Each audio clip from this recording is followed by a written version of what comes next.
Good afternoon, friends. I hope you're well. Today's video is going to be slightly different. We are going to be discussing areas of Solana, namely meme coins and tokens and coins, that are very underserved and require liquidity support. So we all know the best or the highest yielding coins on Solana are actually the new coins, the hyped coins that are going up in volume.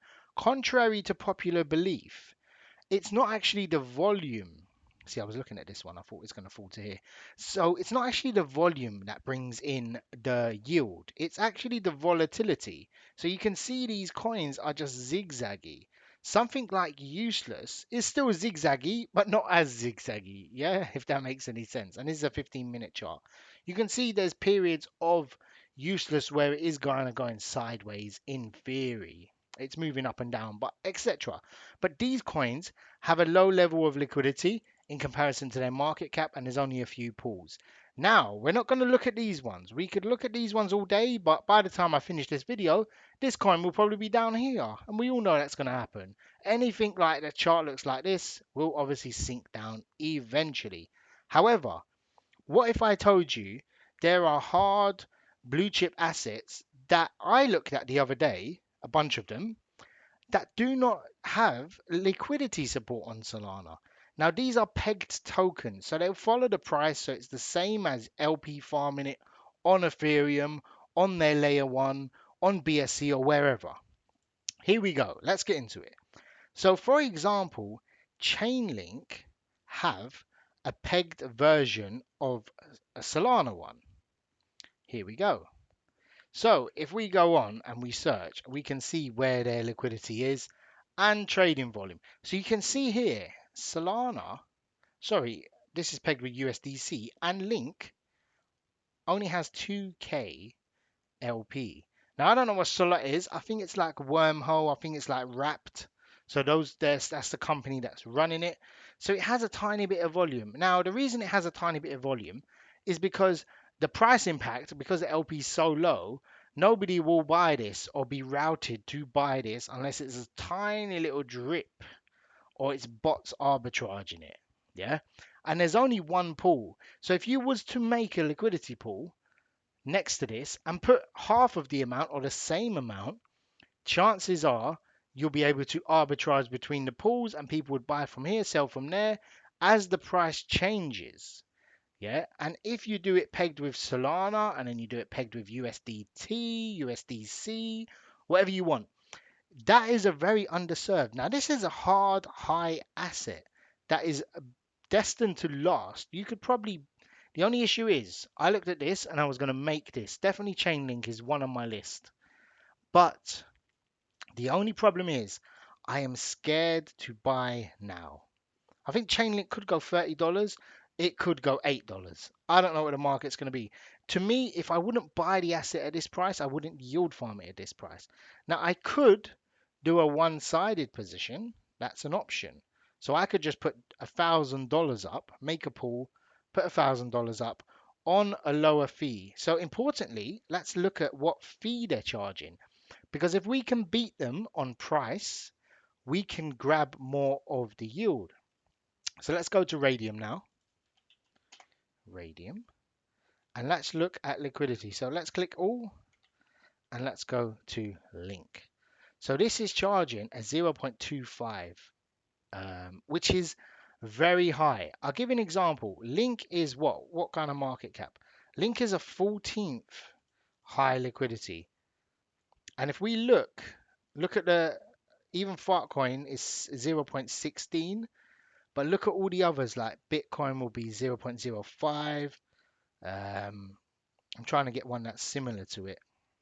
Bonk is 0. So the fee has to be much lower because the price change isn't enough to warrant that fee unless there's big movement. Do you get it? So you don't have to understand it fully, but trust me, doing a lower fee would get that pool being used if you make a new one. So how do you make a new one? Go to Orca, create pool, and then put in, let's say, I hope this is a contract, yeah. And you can go here and you can say, I would definitely go with even a 0.02. Because we're going to use the adaptive fee, what's going to happen, don't forget to put your Actually, it's better if you put the link here and then put the dollars underneath. So I would do this as a USDC pool, namely because I don't want to pair it with Solana because it will move differently. And Link and Sol kind of move together as an alt, so you could pair them together. However, I would go over 0.02 and I would put a minimum when you start a pool of $1,000. You can do it with $100, it's very possible, but the time you build it up, build the pool up, in like a few weeks, you might earn, I don't know, uh, in 2 weeks, you might earn $12 or something. Yeah, it's not enough to snowball and start growing the asset and growing the pool, unless you DCA into Link, which could be a good option. Now, let's show you some others. This is where the money's made. If you've got good money in to put, or you hold Chainlink, this is way better than staking it. I can guarantee you that. Let's look at another one, Uniswap. So look at the volume to market cap, 9%. Let's look at Link again. 6%. So actually, Uniswap is an asset that's going to be around for a while. Uniswap also have a Solana contract, but I don't know if they have anything on Solana. Let's have a look. They have one. So they have more liquidity on here, as you can see, and they have it's by wormhole, and they have a very small amount of volume. Now I'm guessing this is another high feed pool. Again, it's a 0.25 pool, which, and this one has $2 of liquidity. So I guess someone withdrew and then left a bit in there. So this is again another underserved asset. If we can make the pool to be a much lower fee, it will get used and you can build up this asset. And the money is made by being one of the first because you keep all the fees and you get control of the chart and you can establish it, etc. But I'm very surprised no one's made it. Of course, it's not sexy to start farming Chainlink. That's probably why. And not a lot of people know about it. Not a lot of people understand what sort of fee to charge. Because if you do a 1% pool, thinking, oh, I'm going to do a 1% fee, I'm going to make lots of fees, nobody will use your pool. The price has to change dramatically enough for them not to get price impacted. So if you do a 1% pool, you have to put in maybe $50,000, I would say. But if you put a low fee, you will earn less, but your pool will get used. And you want the pool to get used to accumulate the assets. So everything is here. Someone that loves render made a really big render pool, and they've had it for 2 years, and it's really well established on Orca. I remember when someone made this, it was like, oh, someone put 200K or something in it. And now it's up to 1.4 mil. So if you think, and it might have been Orca themselves, I don't know. But if you think, okay, I like this token, I know what it's going to do. So Graph could be another one. Let's have a look at Graph. I haven't looked at Graph. I don't like Graph, but is there anything? Let's have a look. Nothing. So they have a contract, maybe just for withdrawing. No one's made a liquidity on it. So no one's even done a liquidity pool for Graph, but they have a contract. So you could be the exact first to do it, for example, yeah? This is giving away not secrets, but it's something to look at. Jitto as well has obviously got a massive pool. But there's even lower down you can go down. Do Wormhole have one is the question. I'm sure they've got a big pool. They must have. But your imagination is all you need to look at when you look at these. So yeah, they've got liquidity all over on every dex to get exposure and volume.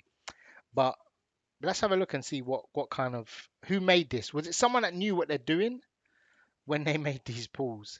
So you can see here, let's look at the volume. So this one has a 0.65. So still high, but Wormhole is a much lower market cap and their liquidity isn't as solid.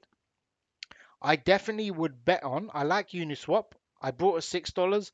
I sold at $6.8, and then I thought, oh, I can get it cheaper, and I'm an idiot because it's gone to $10.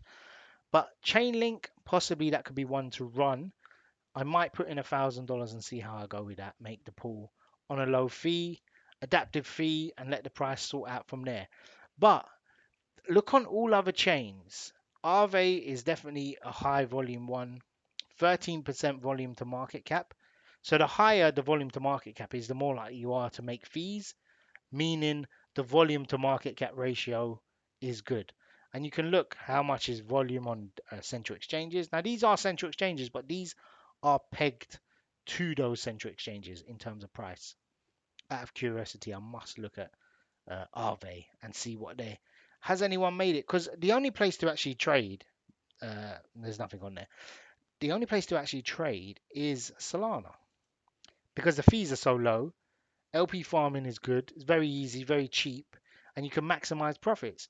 So I hope you enjoyed this video. I hope it made sense because it makes sense to me. And there's a lot of money to be made here once you start deploying liquidity. If I do make any pulls, I'll keep you all updated. And I wish you all the best and take care.